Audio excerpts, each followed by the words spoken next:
A smile passed down to us across time.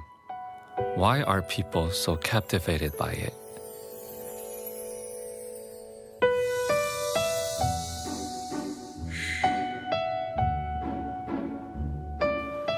In the vast exhibition hall, filling the empty space, stand just two sculptures.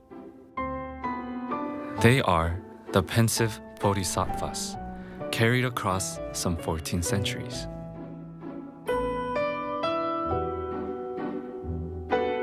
Created about 50 years apart in the Three Kingdoms period, the two figures resemble each other but differ in beauty.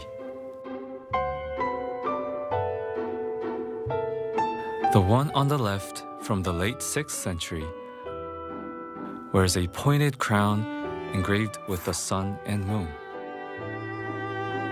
while a silk-like drapery flows gently over its shoulders. In contrast, the figure on the right, crafted in the 7th century, makes a striking impression with its simplicity and restraint. A plain, three-peaked crown, bare chest with only two necklaces. Unlike the lightly incised folds of the left, the right feels weighty and dynamic, like heavy cloth.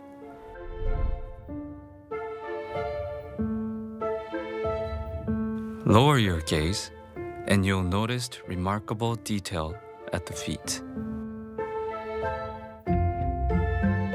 While the late 6th century figure appears still and contemplative, its toes extended in a straight line rendered with shallow incisions. The figure on the right seems to gather strength in a fleeting moment of contemplation. Its toes, slightly curled, conveying a vivid sense of dynamic vitality. Two distinct figures, yet in these tranquil smiles from 1500 years ago, we find a quiet comfort for our weary lives.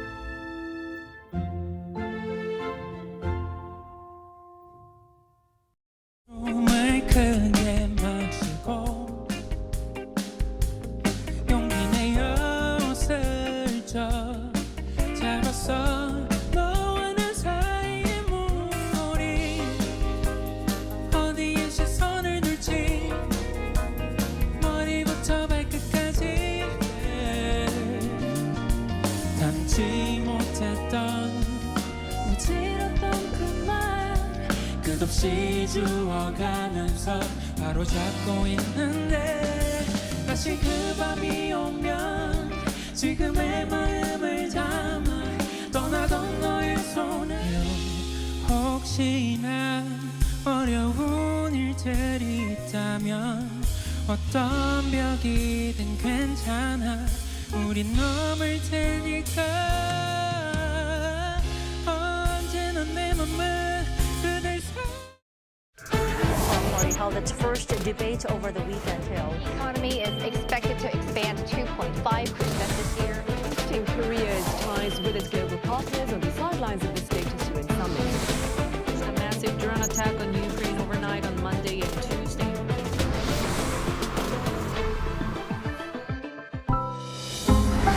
Arirang.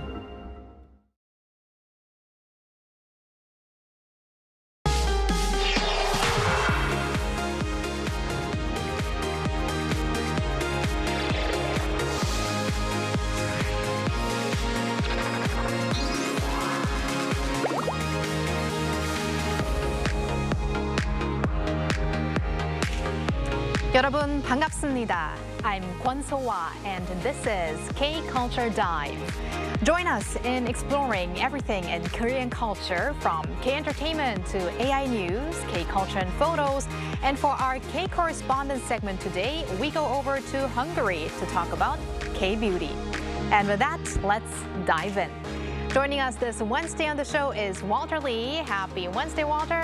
Happy Wednesday, Soa, and hello to everyone joining us on K-Culture Dive today. I'm Walter Lee, here to co-host alongside Soa, and of course bring you the latest in K-entertainment stories. All right, first up, let's talk about a Korean drama that's creating a lot of buzz. I can't stop watching it. And it looks like I'm not the only one because Teach You a Lesson, or 참교육 in Korean, has succeeded in capturing the attention of audiences worldwide, I heard. Indeed, so yes, according to Netflix's global top 10 rankings, K-drama Teach You a Lesson has ranked #1, recording 6.4 million views since its debut on Monday in 10 countries. Those include here in South Korea, the Philippines, and Thailand, as well as entering the top 10 in a total of 48 countries and regions, including Japan, Argentina, and also Mexico.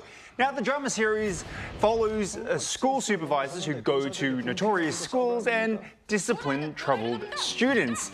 Now, this drama is showing a lot of popularity domestically, as I mentioned before. For example, lead actor Kim Woo-yeol, probably best known for his role in the Roundup Punishment of 범죄도시 4, has ranked #1 in Fundex's TV OTT drama cast buzz, thanks to his performance in the drama. Now, Fundex's TV OTT is a Korean publication that measures K-content, specifically TV shows or dramas, by public attention. Now, in addition, fellow cast members within the same drama, such as Jin Gi-ju, as well as Pyo Ji-hoon and Lee Sung-min, have also ranked in the top 10 cast buzz rankings as well. The drama itself ranked #2 in the TV OTT drama buzz category during the first week of release with around 54,881 points.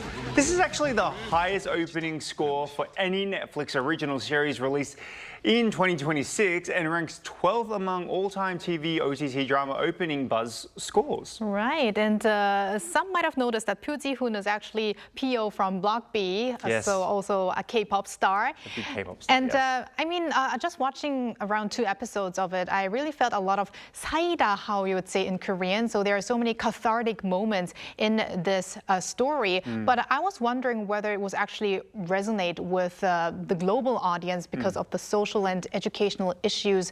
But it looks like the figures tell us that it does resonate. Indeed, it does. And now, Walter, let's move into K-pop, the K-pop scene with the return of a girl group. Yes, thank you, So girl group ISNA have made a strong return to the global music market. According to the agency Wake One on Tuesday, ISNA's third album, Set the Tempo, released on Monday, debuted at #10 on the worldwide iTunes album chart.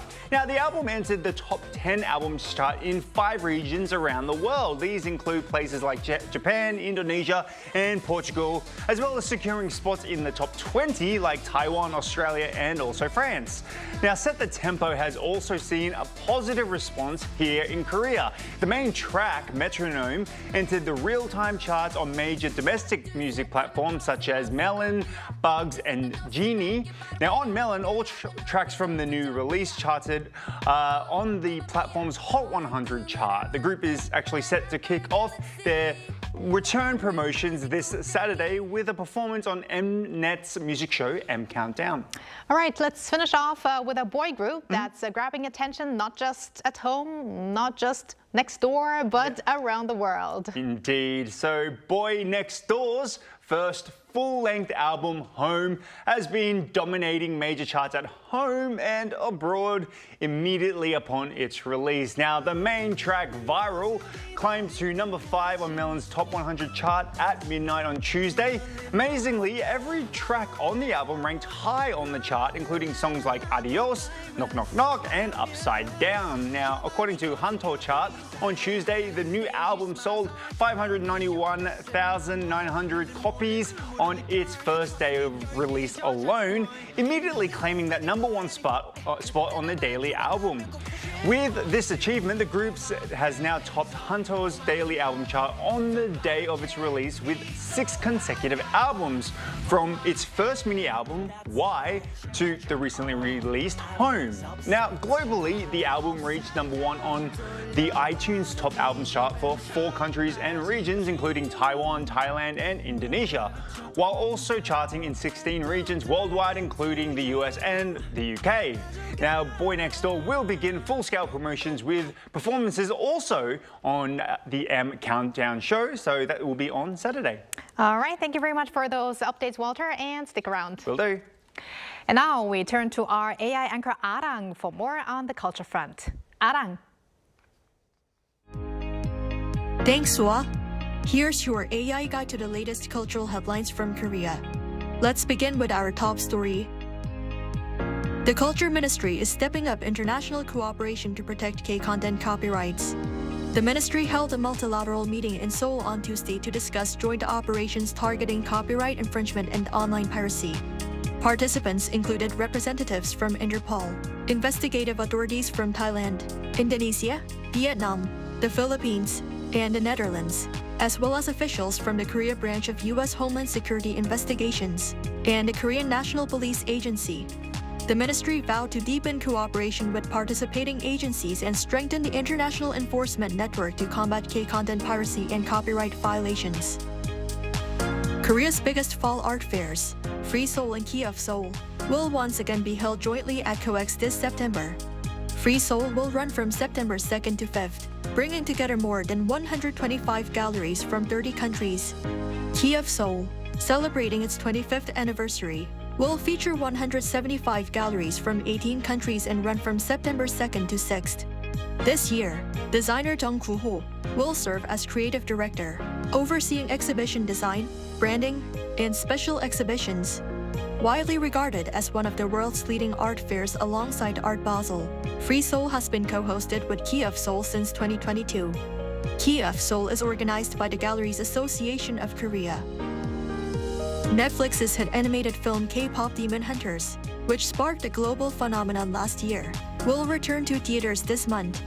CGV will exclusively screen the film from this Friday through Sunday at 30 theaters nationwide to mark the first anniversary of the film's release. Both dubbed and subtitled versions will be available, while select locations, including the Yongsanai Park Mall branch, will host sing-along screenings, allowing audiences to join in with the film songs. CGV will also offer commemorative goods to moviegoers on a first-come, first-served basis. That's all from me. Turning now to a quick look at more K-culture stories making headlines today.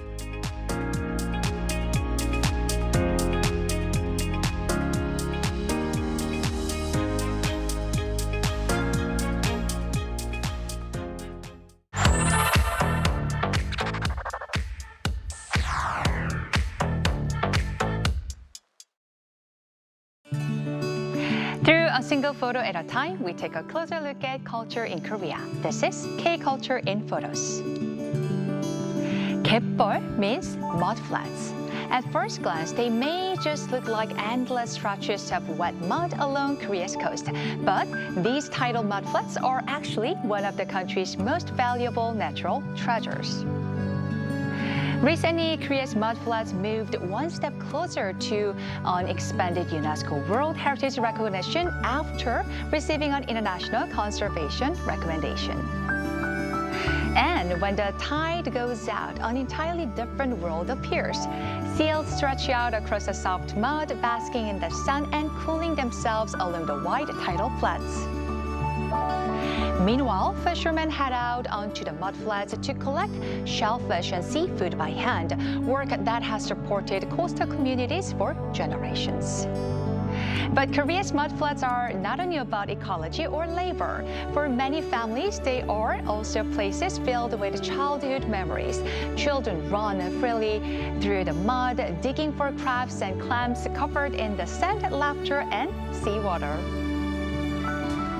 In Korea, June is peak tomato season and people are celebrating in some colorful ways. At the annual Taechon Tomato Festival in Gwangju, Gyeonggi-do Province, just outside Seoul, children dive into giant pools filled with tomatoes, throwing, smashing, sliding, and laughing their way through the bright red chaos. Look at them, don't they look so happy? The festival uses lower-grade tomatoes that are safe to use but difficult to sell commercially. But the tomato craze doesn't stop there. On social media, homemade frozen tomato bingsu recipes are spreading quickly, while luxury hotels are also launching their own tomato-based summer desserts. Even convenience stores, snacks are joining the trend with products like tomato-flavored cup noodles and even tomato candy now appearing across Korea. Sweet, refreshing, healthy, and sometimes completely chaotic, tomatoes are having a moment in Korea this summer. As Korea's summer heat arrives, along with the famous water bomb music festival season, beauty products that can survive sweat and water are suddenly everywhere. On social media, users are actively sharing reviews of their favorite survival beauty items, testing which makeup products actually stay on through extreme heat, humidity, and water. Some even conduct dramatic experiments themselves. In one viral video, a woman applies full waterproof makeup and pours water directly over her head, only to look back at the camera in shock and say, "Wait, it actually didn't come off." And once fully armed with waterproof makeup, many head straight to one of Korea's most popular summer events, water bomb. At the festival, crowds dance under massive water sprays, soaking each other with water guns and splashes as music blasts through the summer heat. Surviving the weather has somehow become part of the beauty routine. At first glance, these pastel-colored covers almost look like cute fashion pouches, but they're actually designed to wrap around books. As textip culture, the idea that reading is stylish again grows among younger Koreans. Book decorating has become a popular trend. Some readers create handmade knitted covers that make books look like they're wearing tiny sweaters. People even decorate them with stickers, charms, brooches, and bookmarks. There are endless choices of colors and designs, allowing readers to express their own personal style through the books they carry and turning ordinary books into small expression of personal taste. And perhaps that's part of the appeal, because what's better than sitting in a cafe with a cup of coffee and pulling out a beautifully decorated book? Nature, food, beauty, and books. Four very different trends, all reflecting what people in Korea are enjoying this summer.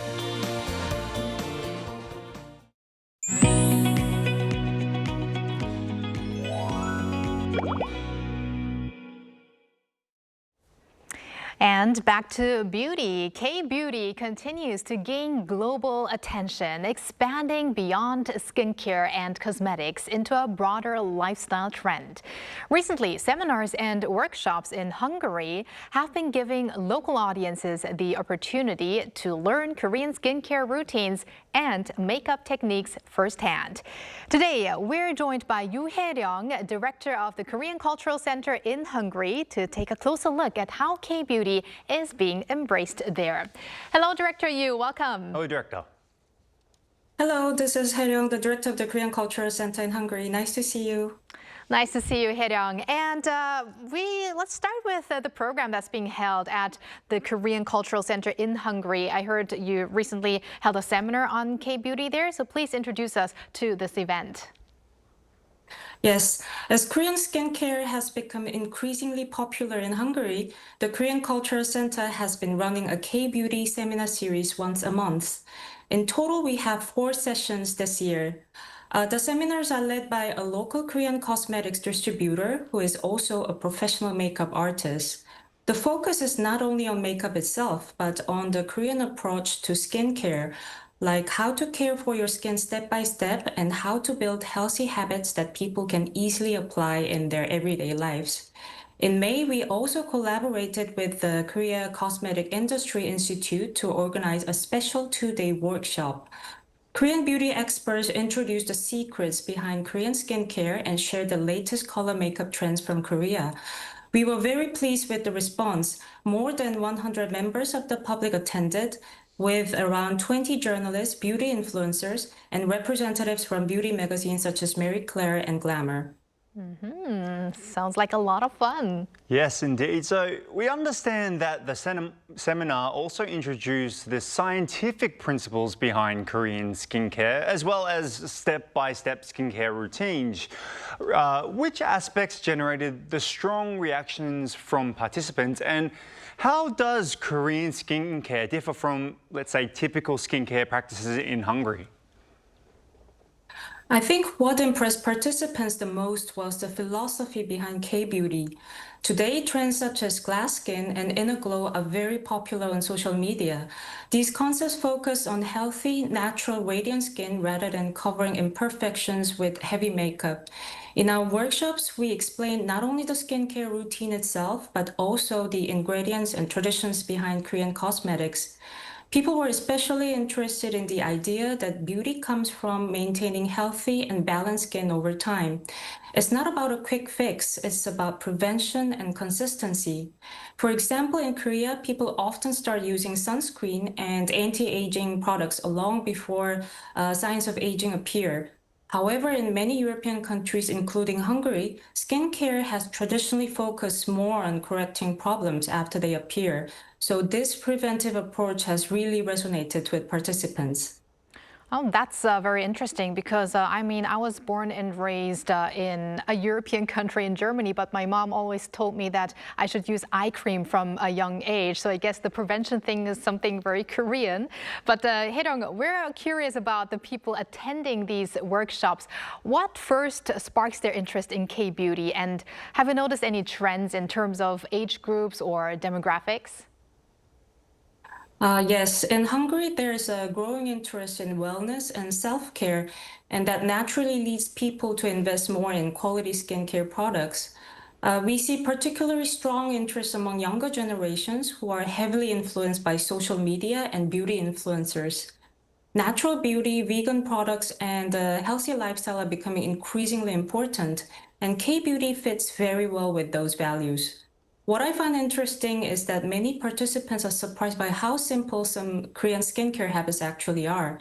Something as basic as wearing sunscreen every day and maintaining a consistent routine or learning small habits that help prevent skin aging left a very strong impression. Right, and what kinds of makeup styles and beauty trends are generally popular in Hungary? Have you actually noticed any changes in local consumer preferences after people experience Korean-style makeup techniques or K-beauty products at least? Yes, traditionally, makeup trends in Hungary have been similar to those in many other European countries, with matte skin and stronger eye or lip makeup. But that is gradually changing. Thanks to K-beauty, more people are becoming interested in natural-looking skin, softer makeup, the glass skin look, and the everyday use of sunscreen. K-beauty has become very mainstream these days. Major drugstore chains such as DM and Rossmann have dedicated K-beauty sections in their stores. The market is growing quickly as well. Imports of Korean beauty products increased by 56% in 2025 compared to 2024. And consumers can now find around 400 Korean cosmetic products from more than 20 Korean brands in Hungarian retail chains. And as interest in organic and vegan cosmetics grow in Hungary, as you mentioned before, Hae-dong, what are some of the key K-beauty makeup trends this year? And what makes Korean beauty products maybe stand out to Hungarian consumers? This year, some of the biggest K-beauty trends are glass skin, natural makeup, and fresh, clear lip looks. These trends match very well with Hungary's growing interest in organic and vegan beauty products. I think consumers today are moving away from the idea of looking perfect. Instead, they want healthy skin, a natural appearance, and look that reflects their individuality. Korean products are very attractive because they combine natural ingredients and with advanced skincare technology. They are also relatively affordable compared to many premium European vegan brands. Another advantage is that many Korean makeup products include skincare benefits such as hydration and sun protection.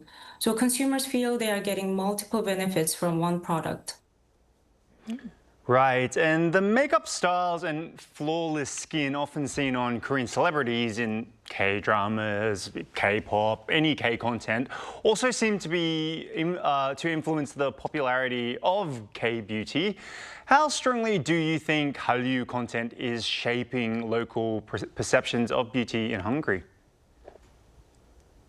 In the past, tan skin and more dramatic makeup styles were often considered fashionable in Hungary. Today, many people admire the clear, bright skin they see in Korean dramas, and that has become a new beauty ideal for some consumers. At the same time, TikTok and Instagram are full of tutorials inspired by K-drama actresses and K-pop idols. Young people, especially teenagers and people in the 20s, are actively trying these styles themselves. Because Korean celebrities are often seen as representing the latest beauty trends, they have a significant impact on how people perceive beauty and skincare. And that cultural influence is increasingly translating into demand for Korean cosmetics as well. Now, Walter, quick question here. Do you follow any K-beauty tips? I didn't used to, but then after I started getting older, I did start applying, as Hae-dong mentioned, like sunscreen every day and also using certain products. I was always skeptical, but yes, as a male, I never used to do it. How about, obviously you do, Soa. Well, not obviously. I don't really follow that many, you know. have great skin though. Oh, thank you, but I don't have that many steps that I follow. Oh, okay. But one thing that I mentioned is eye cream. I try to use eye cream on a daily basis. And what's really important for people like us on TV is that we remove our makeup thoroughly. So that's also a very important thing. Yeah. And now, Hae-dong, back to you. Looking ahead, are there any Korean cultural programs or K-beauty related initiatives that you would really like to introduce in Hungary in the future? Actually, K-beauty is also an important part of the 7th Korea On Festival, which will take place on June 13 and 14. We had a beauty section last year, but this year, even more local distributors will participate and introduce a wider range of Korean products. We are also very happy to welcome hairstylists from Juno Hair in Korea, who will demonstrate advanced Korean hair and beauty techniques for the festival visitors. Looking ahead, I think it's important to emphasize that K-beauty is not simply about looking like your favorite idol or actors. At its core, K-beauty is about the idea that beauty and health go together. That message resonates strongly with younger generations today.